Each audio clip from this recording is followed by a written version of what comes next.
وإذ أخذنا ميثاق بني إسرائيل لا تعبدون إلا الله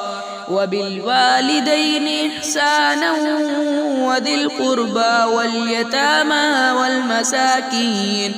والمساكين وقولوا للناس حسنا وأقيموا الصلاة وآتوا الزكاة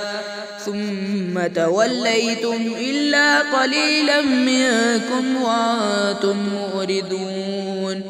وإذ أخذنا ميثاقكم لا تسفكون دماءكم ولا تخرجون أنفسكم من دياركم ثم أقررتم وأنتم تشهدون ثم أنتم هؤلاء تقتلون أنفسكم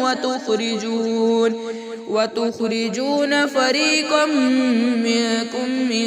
ديارهم تظاهرون عليهم بالإثم والعدوان وإن يأتوكم مسارى